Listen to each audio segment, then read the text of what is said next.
साकिरों से पूछियो शहर में क्या मजा है, बुलबुलों से पूछियो शहर में क्या मजा है, बुलबुलों से पूछियो। अल्लाह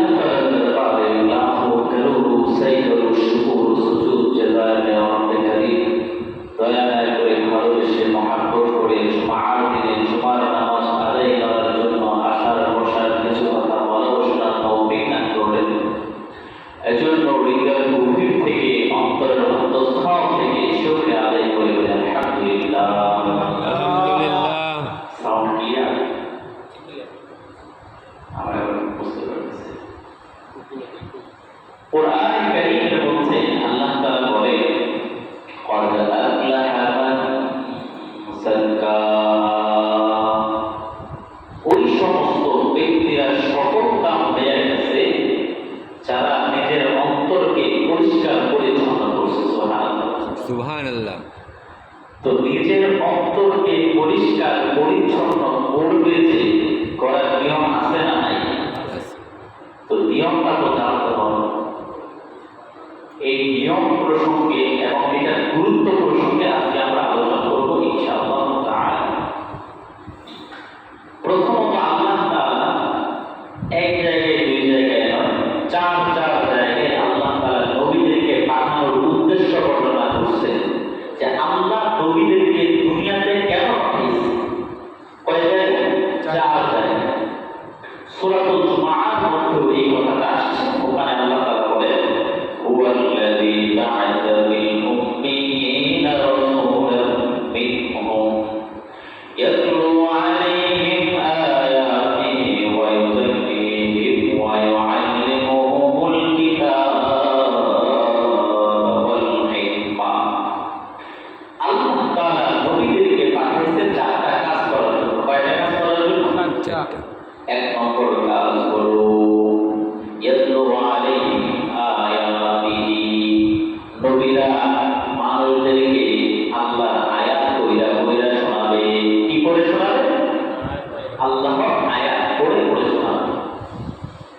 দুই নম্বর কাজ ওয়া ইউযাক্কিহিম, তাদের অন্তর, কলুষিত অন্তর, যেই অন্তরের মধ্যে দুনিয়ার নূর আছে, যেই অন্তরের মধ্যে আখিরাতের প্রতি রূপ নাই, যে অন্তরের প্রতি পাপাচার আছে, যে অন্তরের মধ্যে আল্লাহর নূর নাই, যে অন্তরের মধ্যে নেফাকি আছে, যে অন্তরের মধ্যে গুসা আছে, যে অন্তরের মধ্যে গীবত আছে, যে অন্তরের মধ্যে পাপাচার আছে, একে একে অসংখ্য অসংখ্য গুনাহ আশা আছে অন্তরের মধ্যে।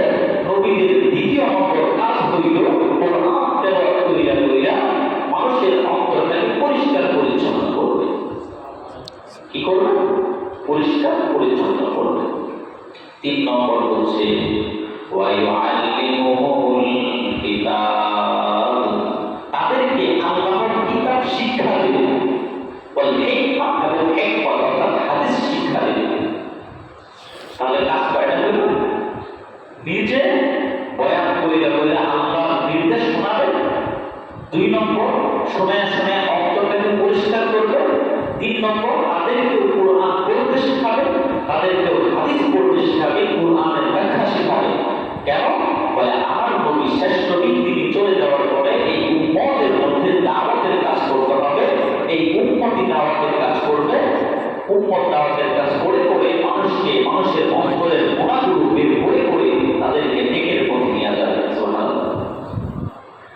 তো নবীদের কাজ চারটা, এই উম্মতের আলেমদের কাজও চারটা। তাদের কাজও হচ্ছে তারা কোরআন কইরা কইরা শোনাবে, কোরআনের ব্যাখ্যা বিশ্লেষণ করবে, মানুষের অন্তর থেকে নাপাকি পাপাচার বের কইরা কইরা আল্লাহর নূর ঢাইলা দেবে। তাদেরকে কোরআন শিক্ষা দেবে, হাদিস শিক্ষা দেবে। যদি কেউ এই কাজগুলো করতে পারে আর এই কাজগুলো কেউ গ্রহণ করতে পারে, তাহলে তার অন্তরটা পরিষ্কার পরিচ্ছন্ন হয়ে যাবে। নবীজি সাল্লাল্লাহু আলাইহি ওয়াসাল্লাম বলেন আলা ইন্না ফিল জাসাদি মুদগাতান ইযা সালাহা সালাহাল জাসাদু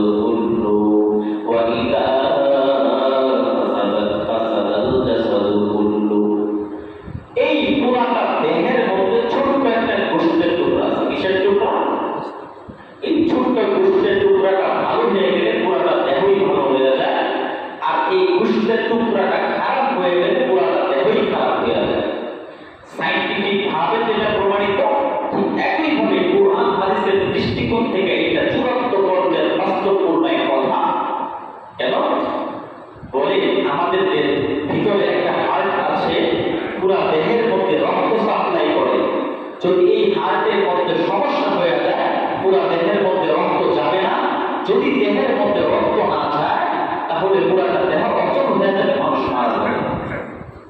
তাহলে সাইন্টিফিক ভাবে এটা প্রমাণিত, আমাদের দেহের যে গোষ্ঠের টুকরা আছে হাড়, এই হাড় যদি নষ্ট হয়ে যায় আপনি শেষ, মাটি দিচ্ছে, তখন আপনার ভিতরে রূপ থাকবে না। আর যদি আমরা তো আমাদের দেহকে খাবার দিই, দেহের খাবারের জন্য অনেক কষ্ট করি, এমনও মানুষ আছে সারাদিন ভিক্ষা করে, কেন করে? বলে পেটকে দেওয়ার জন্য। নিজেকে এতটা লাঞ্ছিত বঞ্চিত আমরা করতে পারি এই দেহকে বাঁচানোর জন্য, রূপকে বাঁচানোর জন্য কি করলাম? এই একটা প্রশ্ন যদি অন্তরের মধ্যে সেট করতে পারেন, আপনার সফলতার পথ খুলে যাবে। আপনি নিজেকে না খাওয়াইতে কতদিন বাঁচাইতে পারবেন? একদিন, 2 দিন, 5 দিন, 10 দিন, বেশি থেকে বেশি 1 মাস। কিন্তু বছরের পর বছর রূপকে খাবার না দিয়া এই রূপটাকে আপনি মেরে ফেলছেন, সেদিকে লক্ষ্য কতটুকু রাখছেন? এই প্রশ্ন কতবার নিজেকে করছেন? আমার রূপ তো খাবার পায় নাই, আমার রূপ আল্লাহর জিকির পায় নাই, আমার রূপ তো আল্লাহ তাআলার নামাজ পায় নাই, আল্লাহর আযান শুনে শান্তি পায় নাই, আল্লাহর কোরআন তেলাওয়াত করে মজা পায় নাই, আমার রূপ তো কাউকে দান করতে করে মজা পায় নাই, আমার রূপ তো নেক কাজ করে ভালো পায় নাই, আমার রূপ তো খারাপ কাজের মধ্যেই লিপ্ত হয়ে গেছে। কয়বার এই প্রশ্নটা করছে? সকালবেলা আযান হয়ে যায়, মুয়াজ্জিন ডাকতে, হাইয়া আলাস সালাহ, নামাজের দিকে আসো, নামাজের দিকে আসো। আবার যুহরের সময় ডাকতে, হাইয়া আলাল ফালাহ, হাইয়া আলাল ফালাহ, নামাজের দিকে আসো, নামাজের দিকে আসো, কল্যাণের দিকে আসো। ও ভাই, কয়েকদিন নামাজের জন্য আসছিলাম। মুসলমান মনে করে নামাজ পড়লে হবে নাকি, পেটে তো ভাত যাবে না। আল্লাহ বলে নামাজ পড়, নামাজের পরে রিজিকের অনুসন্ধান কর, তোর রিজিকে যা আছে আমি আল্লাহ তোর দেবই দেব। বান্দায় কয় যে না, নামাজ পড়লে খাওয়ান দিব কি? আল্লাহ সত্যবাদী না বান্দা সত্যবাদী? আল্লাহ সত্যবাদী। আল্লাহ থেকে সত্যবাদী আর কে হতে পারে? কে হতে পারে? প্রিয় ভাইরা, আসরের সময় আযান হয়ে যায়, মাগরিবের সময় আযান হয়ে যায়, ইশার সময় আযান হয়ে যায়। ইজতেমার ময়দানে ডাকতে, 3 দিন ইজতেমা হবে। চরমনার ময়দানে ডাকতে, ওয়াজ শুরু হয়ে গেছে, আসো আসো। কোনো বান্দার খবর নাই, খবর নাই। জুমার সময় হুজুর যখন খুতবা দেওয়ার জন্য দাঁড়াবে তখন যাব, যখন শুরু করবে আলহামদুলিল্লাহি রাব্বিল আলামিন, নামাজ শুরু করবে, এরপরে যাব আসসালামু আলাইকুম ওয়া রাহমাতুল্লাহ। দ্বিতীয় সালাম আমরা ফিরে হবে না, ফিরে দৌড় মারে, মনে পেটের মধ্যে টয়লেটে ধরছে, টয়লেটে ঢুকেই গেছে, তাড়াতাড়ি বাড়িতে যান। এই অবস্থা। যারা নিজের অন্তরকে পরিচ্ছন্ন করে ফেলছে তারা সফল কাম হয়ে গেছে।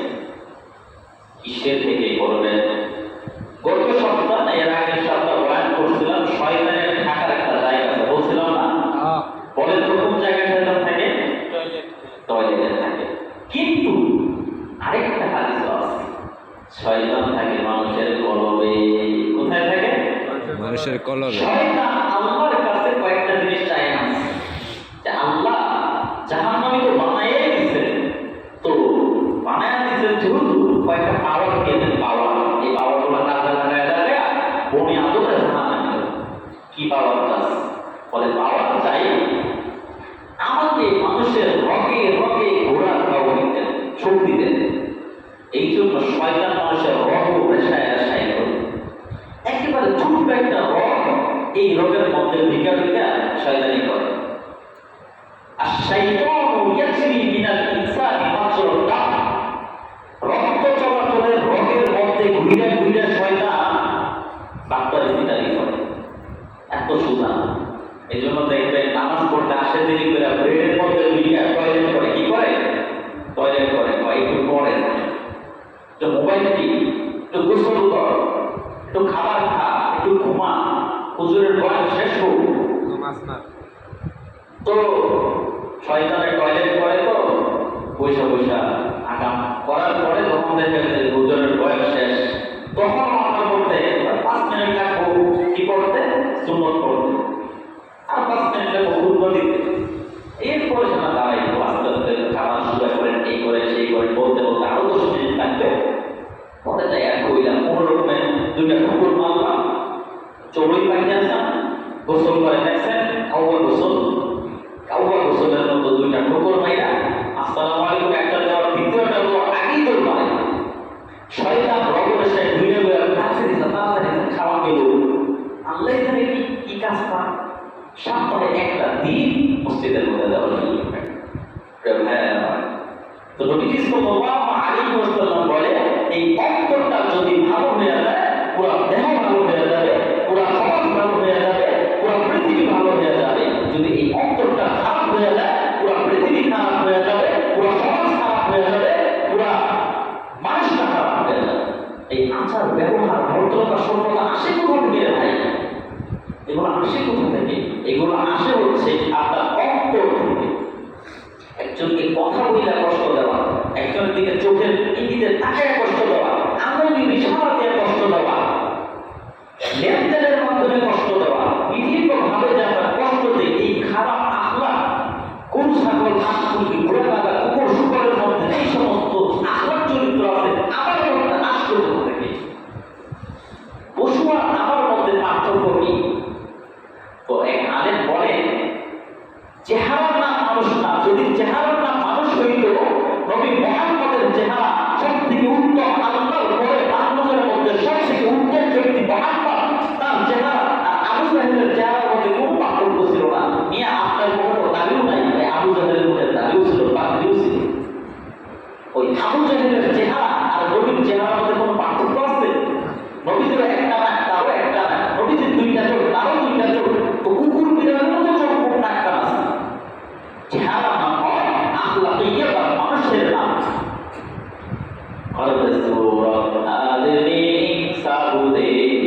যদি মানুষের নাম হইত এই চেহারা, আবু জাহেল আর মুহাম্মদের মধ্যে কোনো পার্থক্য থাকতো না। আখলাক চরিত্রের নাম হচ্ছে মানুষ, মানুষের সাথে ভালো ব্যবহারের নাম মানুষ, মানুষকে দেখে সালাম দেওয়ার নাম মানুষ, মানুষকে দেখে মুসাফা করার নাম মানুষ, মানুষকে দেখে আলিঙ্গন করার নাম মানুষ, মানুষকে দেখে সুন্দর করে মুখে হাসি দেওয়ার নাম মানুষ, মানুষকে দেখে যত্ন করা আদর করার নাম মানুষ, মানুষকে দেখে কুকুরের মতো ঘেউ ঘেউ করার নাম মানুষ হয়। ভাইয়া নবীজির সুন্নত ছিল দেখার সাথে সাথে মুস্কি একটা হাসি দিতেন, তাকে দেখলেই মনে হতো তার চেহারার মধ্যে চারটা ঝলমল ঝলমল করতেছে। এই গুণ হাসিল করেন, এটা মানুষের আখলাক, এটা কোনো মানে নবীজির আখলাক। এটা প্রিয় ভাইয়েরা, আখলাকে রসিলা, আখলাকে বাহিমা, আখলাকে খাসিসা, এগুলো থেকে বাঁচতে হবে। আখলাকে রসিলা বাহিমা কি? বাহিমা বাহাইম শব্দের অর্থ চতুষ্পদ জন্তু। চতুষ্পদ জন্তুর যে স্বভাব আমার মধ্যে যদি থাকে আমি কেমনে মানুষ হই? এই জন্য আল্লাহ কোরআনের মধ্যে বলে উলাইকা কাল আনআম বাল হুম আদল, তারা চতুষ্পদ জন্তুর মতো বড়, তার থেকেও অধম। তার থেকে অধম কেন বললো? বলে প্রথমে খুশা দিছে যে তারা হইতেছে চতুষ্পদ জন্তু, এরপরে বলতেছে এর থেকেও অধম। কারণ কিছু পশু আছে মালিকের আনুগত্য স্বীকার করে, মালিক একটা হাতি দিচ্ছে চুইসা চুইসা মালিকের ঘরটা সারা রাত পাহারা দেয়, কিন্তু মানুষ এমন মানুষ একদিন খাওয়াবে, 2 দিন খাওয়াবে, পেট ভরবে তো আছে, পেট ভরা হয়ে গেছে গেছে। আর কুকুরকে 3 দিন খাওয়াবে, 3 বছর আপনার পেছনে পেছনে ঘুরা লেজ নাড়া বলবে মালিক আমি তো স্বীকার করলাম, আমি তো স্বীকার করলাম। আর মানুষ আপনার পৃথক হয়ে যাবে যখন তার পেট ভরে যাবে, পেট ভরা ভাগ পর্যন্ত পিছনে ঘুর ঘুর করবে। এই মানুষের চিনেন আখলাক চিনেন, ইনসানিয়ত বড় জিনিস। এই জন্য এক আলেম বলেন যুবক হওয়ার পূর্বে 30 বছর বয়স হওয়ার পূর্বে 4টা কিতাব পড়া। কয়টা কিতাব? 4টা। এক আলেম, আরবি আলেম, উনি এই কথাটা বলছেন। কি কি কিতাব? আপনার নোট করে কিতাব পড়ান। বর্তমানে তো নেটের যুগ, পিডিএফ আর্কাইভের মধ্যে গিয়ে নেট থেকে ডাউনলোড করলাম। পড়া শুরু করলাম, সুবহানাল্লাহ। এমন এমন কথা আপনার জীবনকে পরিবর্তন করার জন্য এই কথা যথেষ্ট হয়ে গেল। ওখানে একটা কথা আসছে, এক গোলামকে তার মনিবে বলছে একটা ছাগল জবাই করো। কি জবাই করো? ছাগল জবাই করার পরে ছাগলের দুইটা ভালো গোশতের টুকরা আমার কাছে নিয়ে আসে। তো ওই লোকে গিয়া ছাগলের একটা জিহ্বা আর হাড় এই দুইটা নিয়ে আসছে। কিছুদিন পরে আবার বলছে ছাগল জবাই করো। ছাগল জবাই করছে, বলে দুইটা ভালো খারাপ অঙ্গ নিয়ে আসো। আগে তো ভালো অঙ্গ নিয়ে আসতো, এখন দুইটা কি অঙ্গ নিয়ে আসো? খারাপ অঙ্গ নিয়ে আসো। ওই দিনও ওই জিহ্বা আর হাড় একই জিনিস নিয়ে আসছে। জিজ্ঞেস করছে, আগেও জিহ্বা হাড় নিয়ে আসলাম, এখনো জিহ্বা হাড় নিয়ে আসলাম। আগে তো বলছি ভালো অঙ্গ নিয়ে আসতে, এখন তো বলছি খারাপ অঙ্গ নিয়ে আসতে। একই অঙ্গ আনার কারণটা কি? বলে এই জিহ্বা দ্বারা মানুষকে কষ্ট দিবা, এই হাড় দ্বারা খারাপ চিন্তা লালন করবা, আল্লাহর সাথে কুফরি করবা। তো এই জিহ্বা আর হাড় সব থেকে খারাপ। আর যদি এই জিহ্বার ভালো ব্যবহার করো, এই হাড়ের ভালো ব্যবহার করো, এটা সব থেকে ভালো। কেউ ভাইরা, এই জিহ্বা আর হাড়কে যদি আপনি ভালো বানাইতে পারেন, নবী সাল্লাল্লাহু আলাইহি ওয়াসাল্লাম বলেন, যদি ও দুইটা জিনিসের আমলদারি কেউ আমাকে দিতে পারে, আমি তাদের জান্নাতের সার্টিফিকেট দিয়ে দেব। সুবহানাল্লাহ। তো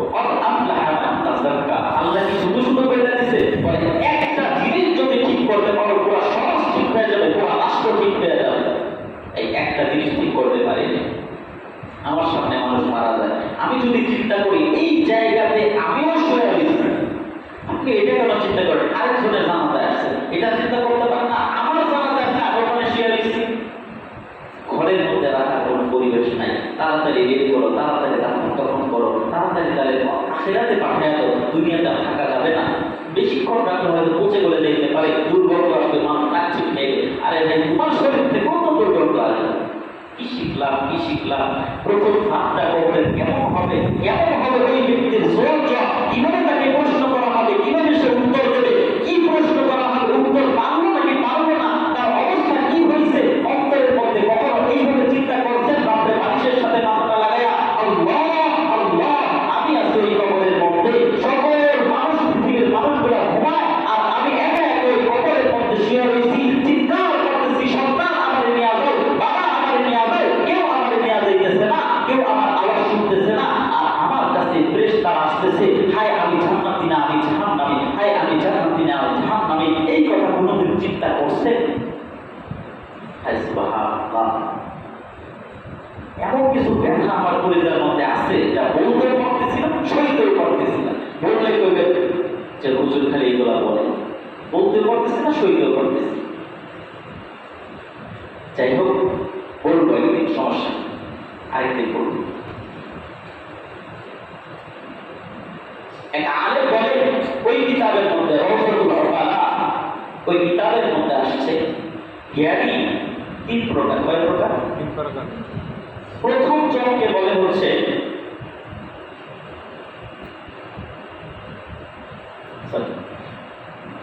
ইবনুল মুবারক, অনেক বড় আলেম ছিলেন।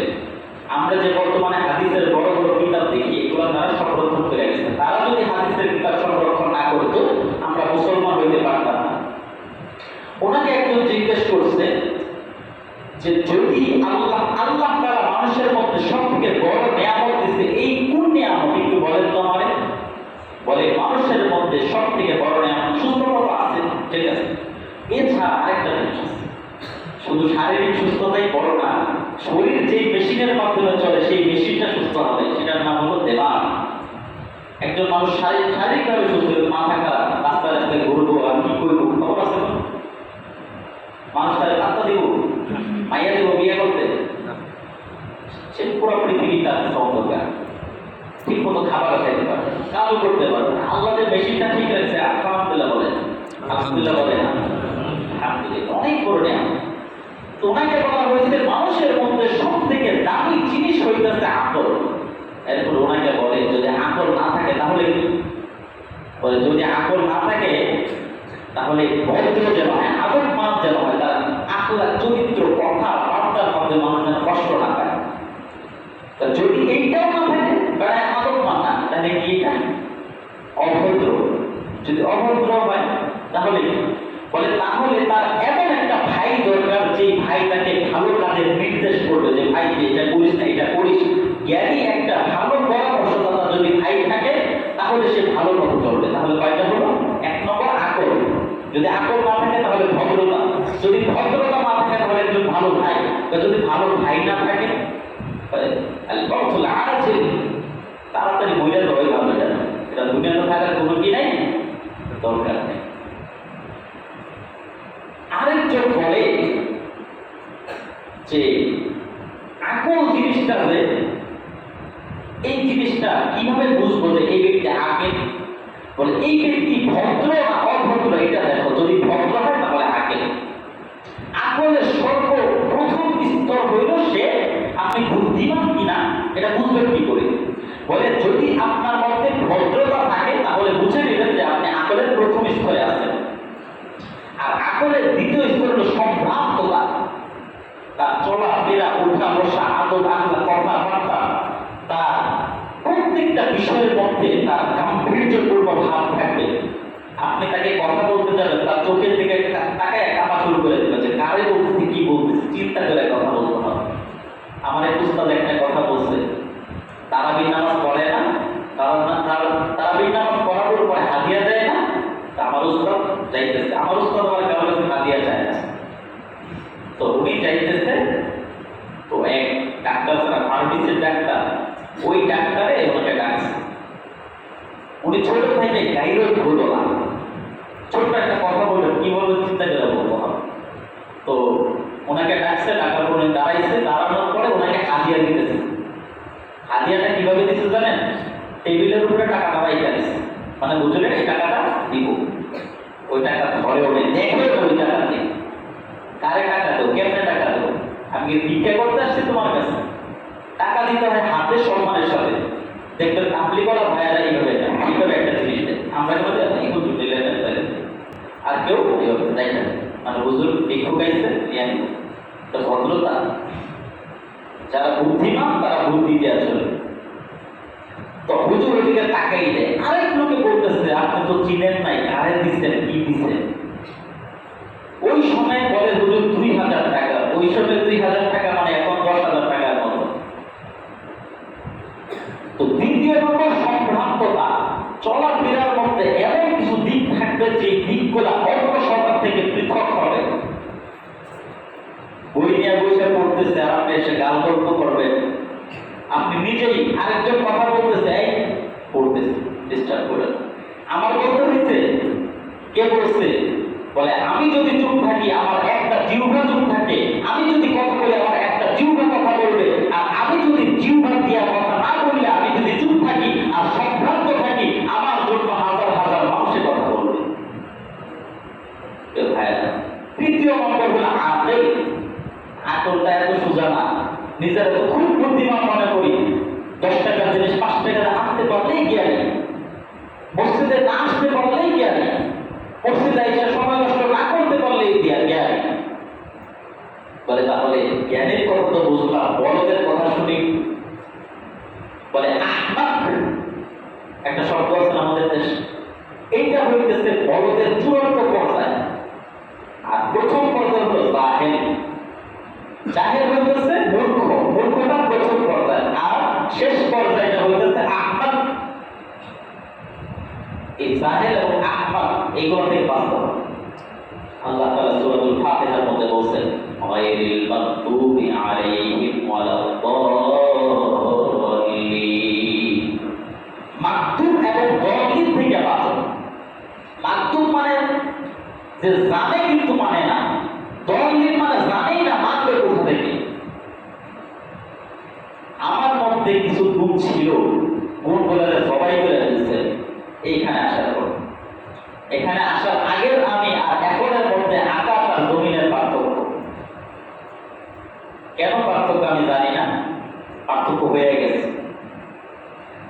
তবে ইনশাআল্লাহ অচিরেই সমাজ সংস্করণের কাজ করব। সেই সমাজ সংস্করণের কাজে কেউ বাধা দিতে পারবে না, কেউ বাধা দিবেন তো সমাজে এমন নীতি করে দেওয়া হবে। কিছুদিন পূর্বে আমার এক মুসল্লি বলতেছিল যে এখানে নাকি একটা নিয়ম ছিল যে বিয়ে হইলে নাকি ভাইকে একটা অবস্থা করতেন না আপনারা?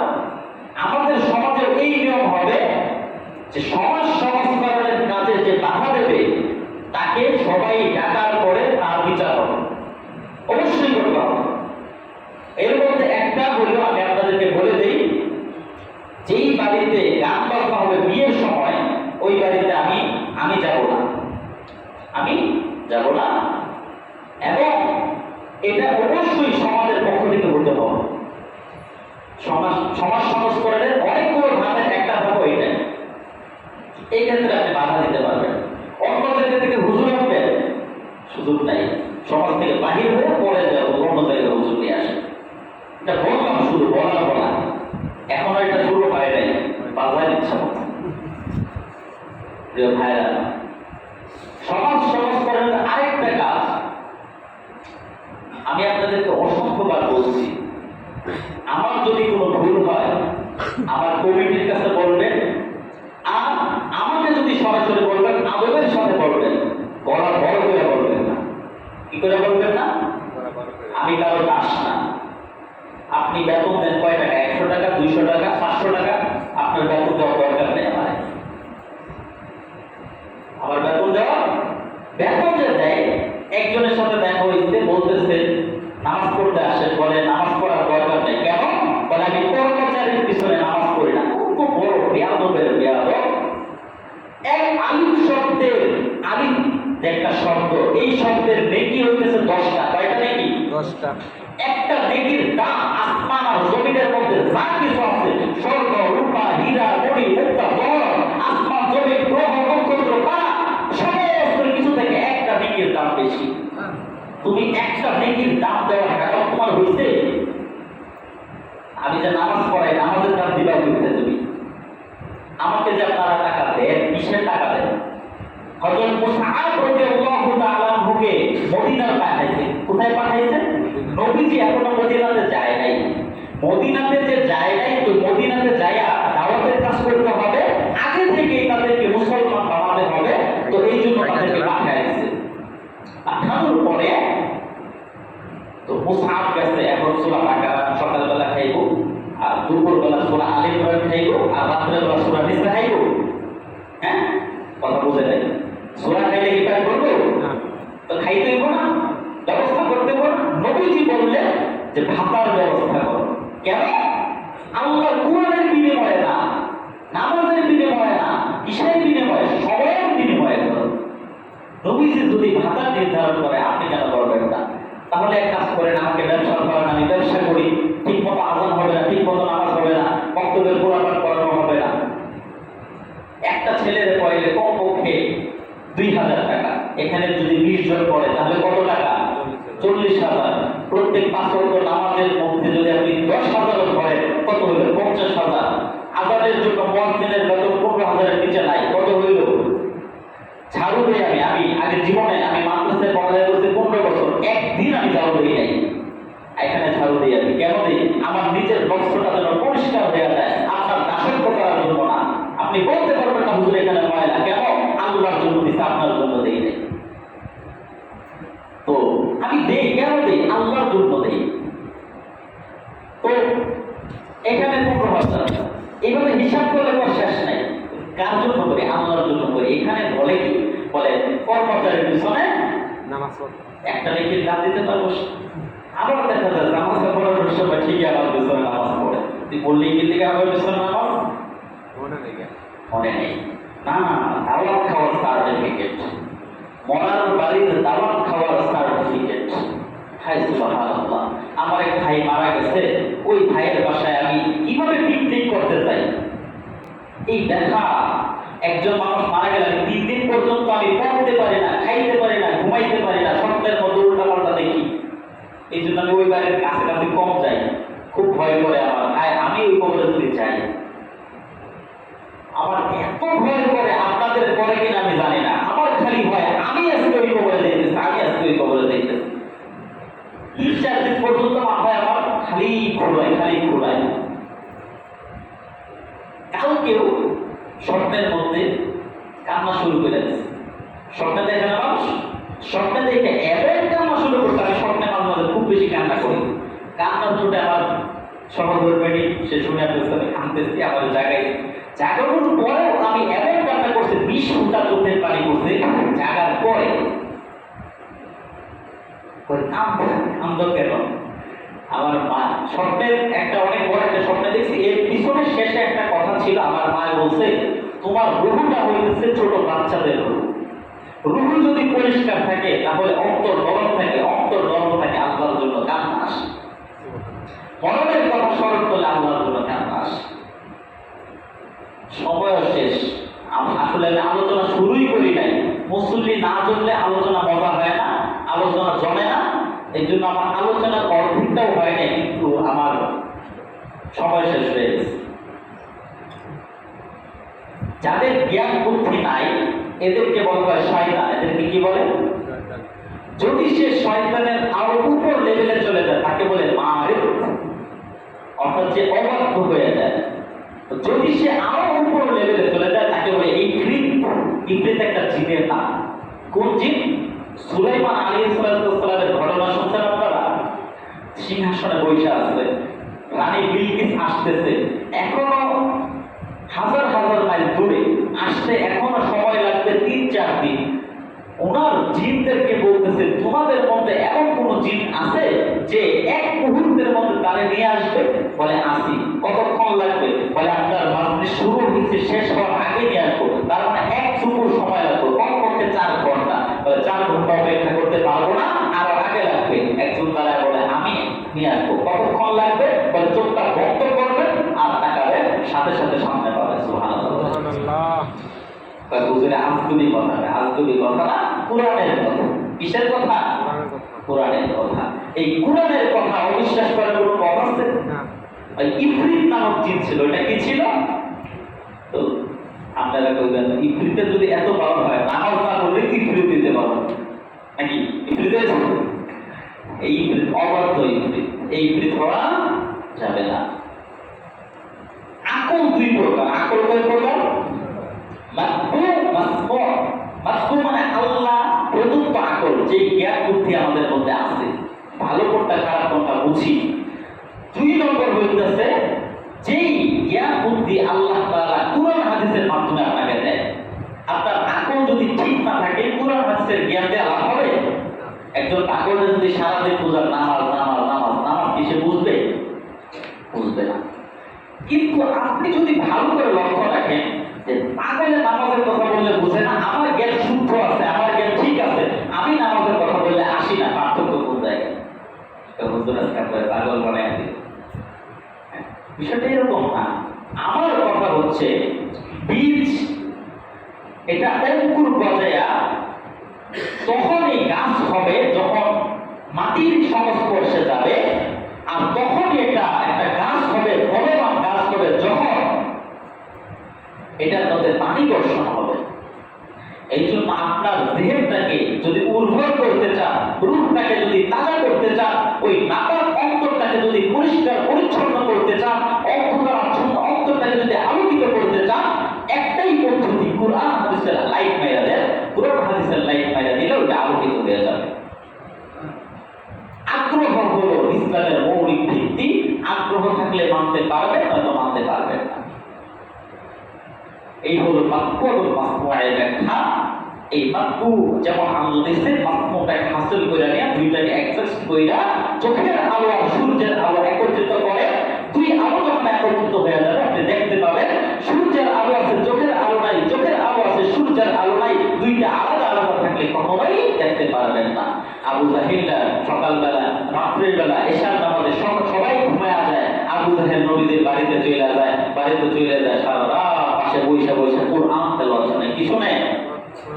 হায় সুবহানাল্লাহ। সারাদিন সকালবেলা মানুষের সামনে আবু জাহেল নবীর বিরোধিতা করে, নবীর ঘাড়ের মধ্যে উটের বিভিন্ন ভুঁড়ি চাপায়া দেয়, নবীর সাথে খারাপ ব্যবহার করে, নবীর পাথর মারে, নবীর বিভিন্ন পরীক্ষা করে, লাঞ্ছিত বঞ্চিত করে। আর রাত্রের বেলা নবীর তেলাওয়াত শোনার জন্য নবীর ঘরের পাশে যায় বৈশা থাকে। যখন ওখান থেকে সকাল হয়ে গেছে শুনতে শুনতে, আপনি তো মিয়া 2 মিনিট শুনলেন, আসছি তাড়াতাড়ি নামাজটা পড়ে কখন বাড়িতে যাবো। আবু জাহেল এটা পায় না, আবু জাহেল আসতে তো আসছি, ফজরের সময় সারা যাবো।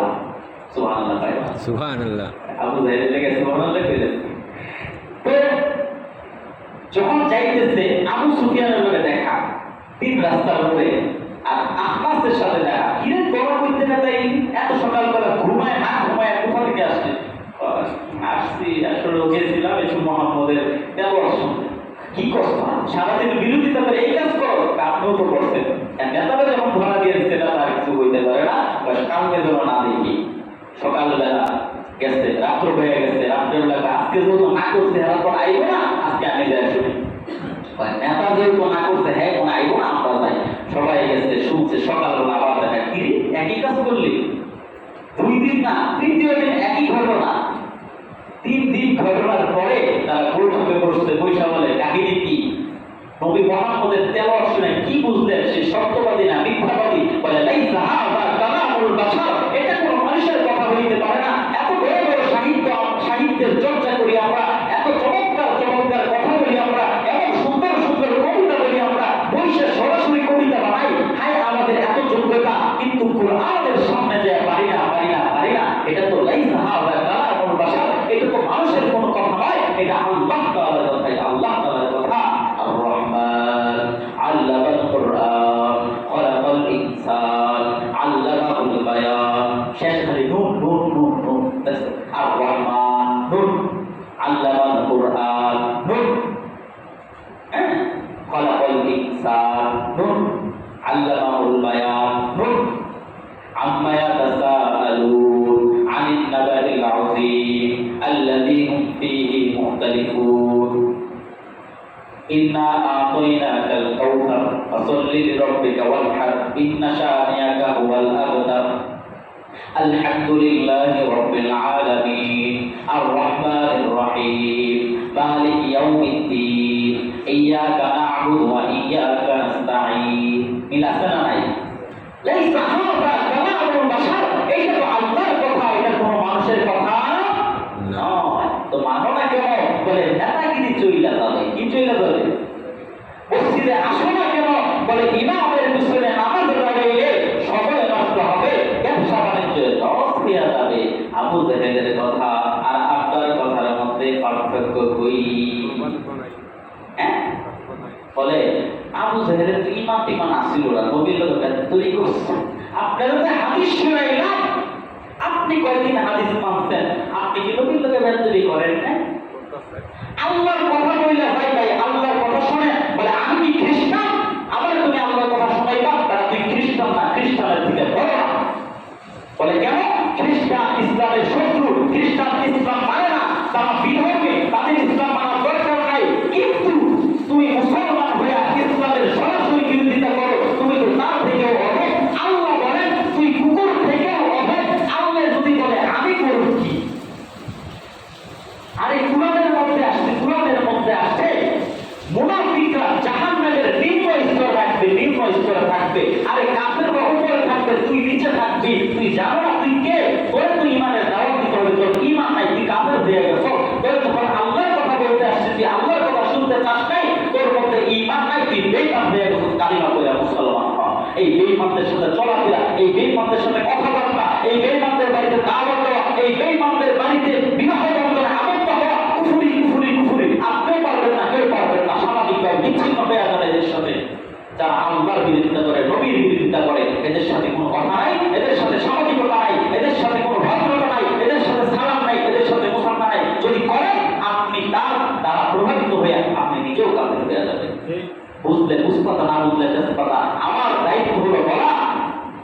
লাউ আকান্না লাউ কান্না লাউ কুন্না আল্লাহ, যদি বলি তাহলে রাগ করবে। আর যদি না বলি আল্লাহ রাগ করবে। আমার আল্লাহরে আমি রাগ করাইতে চাই না।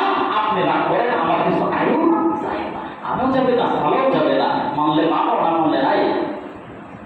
এরপরেটা করবো না, মানলে আবু বকর, না মানলে আমার মুসলিমরা খুব চালাক। এরপরেরটাকে বুঝে ফেলছি।